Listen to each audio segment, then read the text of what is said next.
I think being a preacher for most people is couched in the greater arena of being a pastor. And I think to be faithful in one's pastoring, inclusive of preaching, can be very lonely and it can be very difficult. And I think it calls for investment primarily in what Luther called, well, I suppose you'd call it what, the fifth means of grace, the mutual consolation of the brothers and sisters, that namely one draws on one's friends and resources, the resources of other people to think through preaching, to work at preaching, to invest in preaching. I think to be faithful is to also realistically look at the Bible and see what is said about preaching, Old and New Testaments both. And some very pithy things are said. There's a great text in Jeremiah where God is quoted as saying, "Is not my word like a hammer smashing rock?" And one has to imagine how people in a congregation would feel if they realized that God was fully intent on recreating them in rather impressive ways.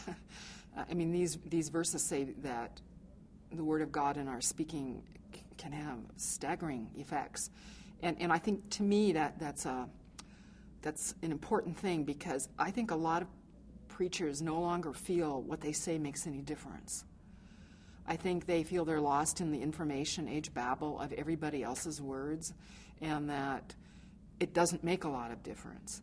I've sometimes wondered with our liturgical renewal, and this is a discussion and a debate I have with my friends in liturgy, beginning in 78 with the Lutheran Book of Worship, we wrote communion into our liturgy directly. It was not an appendage like it was in SBH.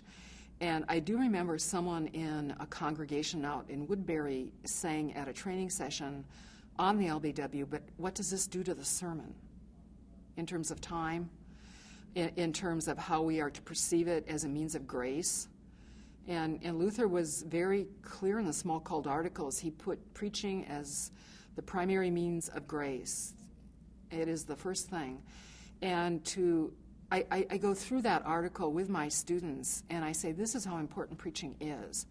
And you mustn't feel, even if others might feel it or express it to you, that preaching is not important. It's absolutely important.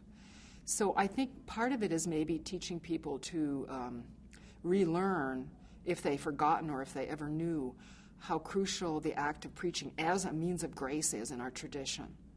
And I think that to me is the pivotal point. This is not just simply my hard work and my thoughts about the gospel. It's not just me being called to this, but it's a means of grace through which Christ comes to the congregation through the spoken word.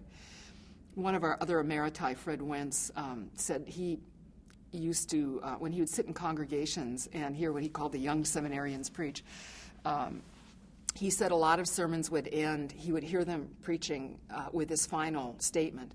And now, as we have heard the Word of God, now we go to experience the real presence of Christ in the meal. And that's the end of the sermon. And he heard it so much, he said, I started approaching these young preachers and saying, but I thought I heard the real presence of Christ in your preaching too. So I think there are some historical, liturgical, and personal issues about helping people to remain faithful to how important preaching the gospel is.